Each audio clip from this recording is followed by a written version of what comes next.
నమస్తే అన్న అందరికీ నమస్కారం. ఎవరి జీవితం ఎక్కడ ముగుస్తుందో ఎవరికీ తెలియదు.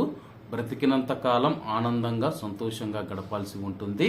ప్రస్తుతం మనం చూసుకుంటే కువైట్లో పనిచేసి ఇటీవల ఇండియాకు వచ్చిన ఒక భారతీయుడు మృతి చెందాడు. స్థానిక మీడియా తెలిపిన వివరాల ప్రకారం ఉమ్మడి కడప జిల్లా, ప్రస్తుతం అన్నమయ్య జిల్లా నందులూరు మండలం పరిధిలోని కన్యకా చెరువు కట్టపైన గురువారం 2 బైకులు ఢీకొన్న ఘటనలో ఒక వ్యక్తి అక్కడికక్కడే మృతి చెందాడు. చింతకాయలపల్లికి చెందిన మరో 2 తీవ్ర గాయాలయ్యాయి. మృతి చెందిన యువకుడు నాగిరెడ్డిపల్లికి చెందిన వ్యక్తిగా పోలీసులు గుర్తించారు. అలాగే అతను ఉపాధి నిమిత్తం కువైట్కు వెళ్లి ఇటీవల తిరిగి వచ్చినట్లు కుటుంబ సభ్యులు తెలిపారు. అలాగే పోలీసులు కేసు నమోదు చేసుకుని దర్యాప్తు చేస్తూ ఉన్నారు. ఇటీవల మనం చూసుకుంటే ఆ యొక్క యువకుడు, మీకు స్క్రీన్ మీద ఫోటో కూడా కనపడుతూ ఉంది. ఆ యొక్క యువకుడు కువైట్ నుంచి ఇటీవల ఇండియాకి అయితే రావడం జరిగింది. ఇండియాకు వచ్చిన తర్వాత అతను బైక్ పైన వెళుతూ ఉంటే మరొక బైక్ ఢీకొనడంతో అయితే అతను కింద పడిపోయి అక్కడికక్కడే మృతి చెందాడు. అలాగే మరొక 2 గాయాలయ్యాయని చెప్పేసి వాళ్ళు హాస్పిటల్లో చికిత్స పొందుతూ ఉన్నారు.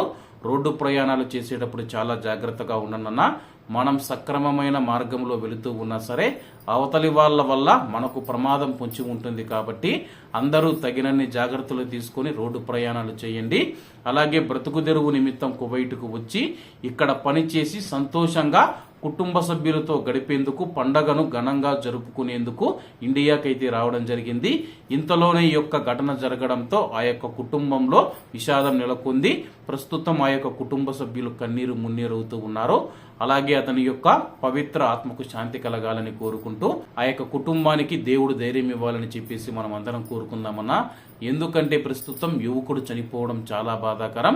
ఇంకా ఎంతో జీవితం ఉంది, కానీ మధ్యలోనే ఇలా చనిపోవడం పట్ల ఆ యొక్క గ్రామ ప్రజలు కూడా అయితే నీళ్లు పెట్టుకుంటూ ఉన్నారు.